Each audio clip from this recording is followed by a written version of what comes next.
প্রতিবেদনে স্পষ্টভাবে উল্লেখ করা হয়েছে এসব পণ্য নিরাপত্তা বিধি না মেনেই রাখা হয়েছিল, যার ফলে যে কোনো সময় বড় ধরনের দুর্ঘটনার আশঙ্কা ছিল আগে থেকেই। আন্তর্জাতিক একটি বিমানবন্দরের নিরাপত্তা বিধি কিভাবে অমান্য হয় তা নিয়েও সমালোচনা হচ্ছে, এমনকি কে বা কারা এই বিষয়গুলো পরিচালনা করেন তা নিয়েও উঠছে নানা প্রশ্ন। প্রকাশিত তদন্ত প্রতিবেদনের স্থিরচিত্র দেখা যায় ডেঞ্জার চিহ্নিত লোহার খাঁচার অফিসের সামনে এলোমেলো করে রাখা হয়েছে পণ্য।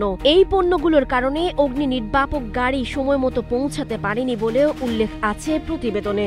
এমনকি এর ভেতরের লোহার খাঁচার অফিসগুলো এতটাই অগোছালো যে ছবি দেখে সবাই একে বস্তির সাথে তুলনা করছেন, কেউ কেউ এটিকে গোয়াল ঘরও বলছেন। তার চেয়েও ভয়ঙ্কর বিষয় হলো তদন্ত রিপোর্ট বলছে 2013 সাল থেকে এই একই স্থানে 7টি বড় অগ্নিকাণ্ড ঘটেছে, যার অধিকাংশই গণমাধ্যমে ব্যাপকভাবে প্রকাশ করা হয়নি। এমনকি এতবার আগুন লাগার পরও বিমান সংস্থার জন্য বিশেষ শ্রেণীর ফায়ার স্টেশন স্থাপন করেনি সিভিল এভিয়েশন অথরিটি। ফলে স্বভাবতই প্রশ্ন উঠছে, এত ঘটনার পরও আগুন প্রতিরোধ ও জরুরি ব্যবস্থা গ্রহণের প্রাতিষ্ঠানিক সক্ষমতা কেন বাড়ছে না বিমানবন্দরে, আর কেনই বা টনক নড়ছে না বেবিচকের।